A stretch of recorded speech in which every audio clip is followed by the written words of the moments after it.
Today I'd like to talk about the wounded mother and how your life may have been wounded by the mother who was in your life. So this is an oracle card from the African Starseed Oracle deck. And this is the deck, African Starseed Oracle. And right now, during the holiday time, I think it's really important for us to talk about the wounded mother, and I want to go into a little detail about this card. And the reason that I'm doing this is because today I did a African Starseed deck activation, and this card came up for one of the women in the activation. I put this card in the deck because I guess I should say still in the present tense, I am learning to forgive my mother. My mother, I love her dearly. She's an ancestor now. However, I felt like she was really hard. She was harsh in things that she said, and I was really sensitive. So we had conflicts. I had dreams and wanted to do different things, and something on the camera, is that on me? The camera, okay, excuse me. So I had dreams and I wanted to do great things, and she was wanting me to be grounded and solid, which is really important for me because what I know about the North and South nodes, Taurus is in one of those nodes. And Taurus is all about comfort and establishing a home. And so when I look back on how my mother raised me, she was raising me to be able to create a home for myself. I felt like, well, she's just being so mean, and I didn't even realize until fully after she was passed, how what she taught me and how she taught me have been very influential in how I show up in the world. And then the other thing I need to think about is that my mother was born during the Great Depression in the U.S., in the deep South, in a rural community, and she was born into Jim Crow. She was raised in the Jim Crow segregated South. And so that's who she was as a person, as a child, what she was born into. The other piece that we have to consider is that the divine feminine has been under attack for thousands and thousands of years. And that attack has weakened the energy of the divine feminine. And women have been wounded, and that woundedness can be, and probably has been, I know in my case, passed on through the generations. When you have a traumatic event, it is something that stays with you for years. It stays with you for years. And it's present in your body. Whatever eggs a fetus has when she is conceived and she is in utero are the same eggs that she will have for the rest of her life. So anything that the mother of the fetus is experiencing, the fetus is experiencing as well. So any trauma responses are all a part of what is shared. I know for a fact that my mother's mother, who was the mother of a man who had been enslaved and a woman who was married to a man 3 times her age when she was a teenager. So there's a lot of stuff going on there. And that had to have been passed on to her children and then her children's children. Women often have difficulty in relationships and can maybe heartbroken. They have challenges with working if women work, Black women for the most part, make less than white women and white men, and they're expected to do more work. And Black women are expected to give and give and give and give freely and nourish and nurture. Black women who were enslaved have actually fed, literally, from our bosom, have fed white children who later became segregationists and racists. And Black women in the United States have really gone through a lot.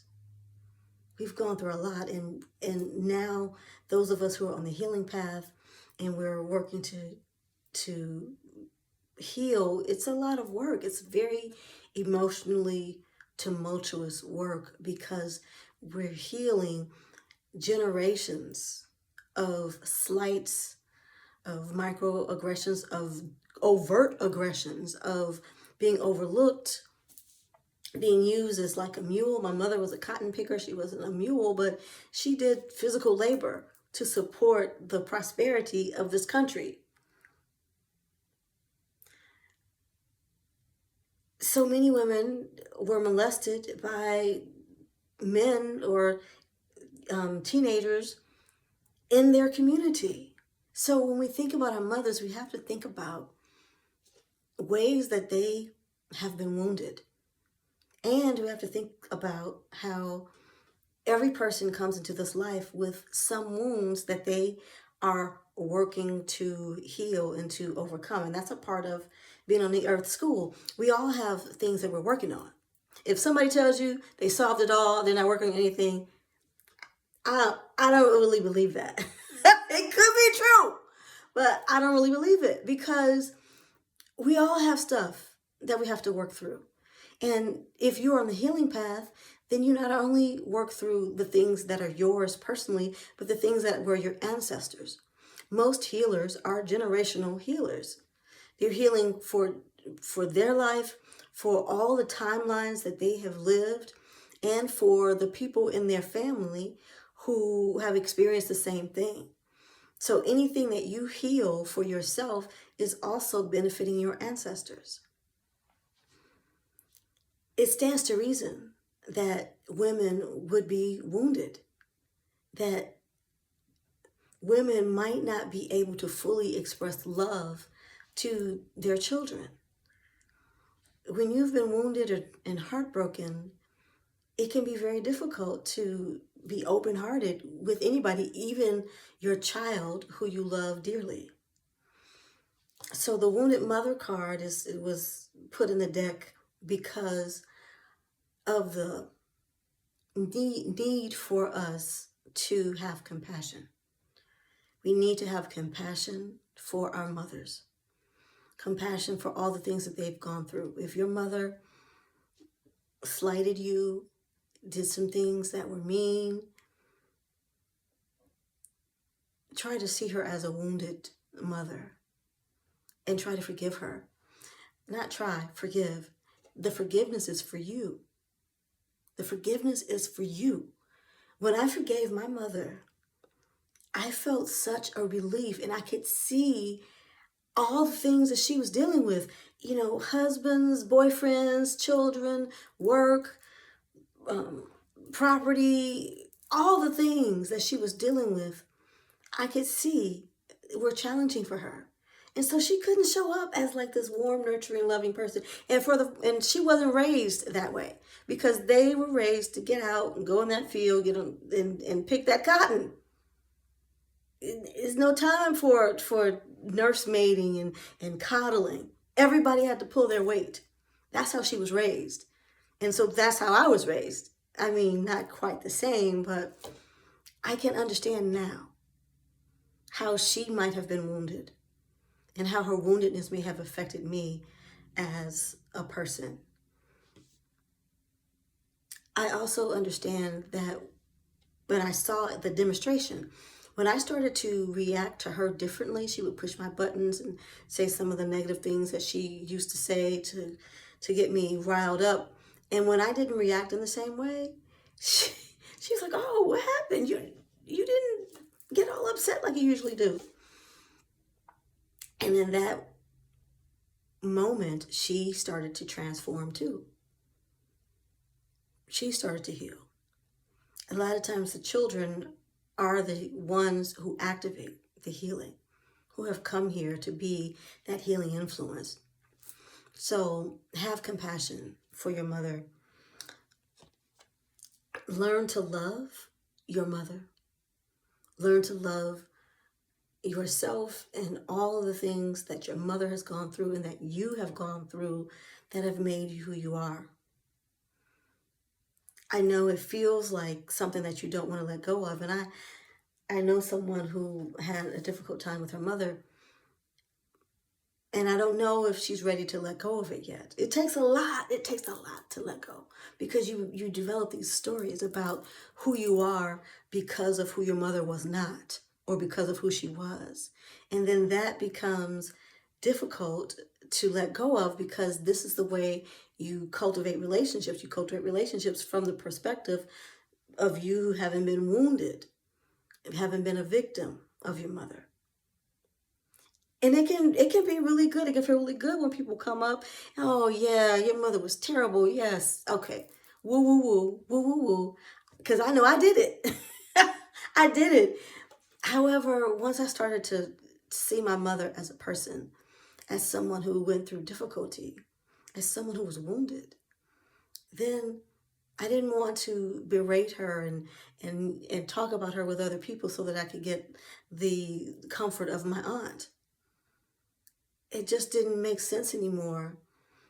And now that I see how much her teaching, the way she was with me, has given me the strength to carry on as an individual, as someone who's independent, I appreciate it. I appreciate it.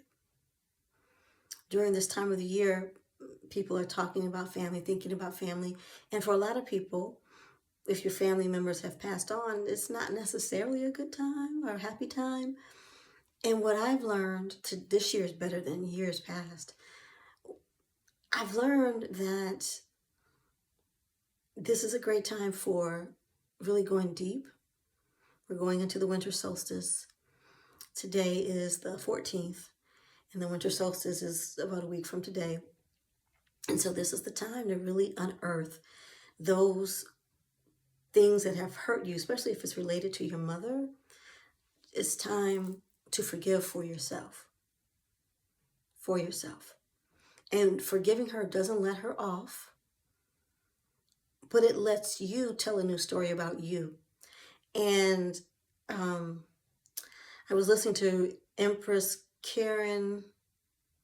She's an herbalist in New York, and I'll paste her contact information. And I love what she said about the full moon and how this time of the year is a great time to resolve issues that you have in your own life and get ready to tell yourself a new story, to cast a new spell over your life. I love that.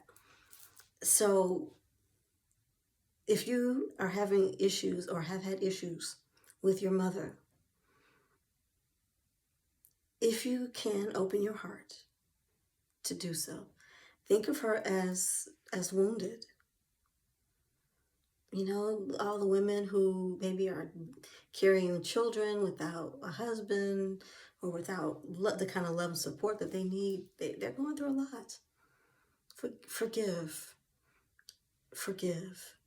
your mother. And then you can forgive yourself, and you can move forward and feel so much better and do so much more in your life. All right, so my name is Sana Green, and I am an embodiment coach.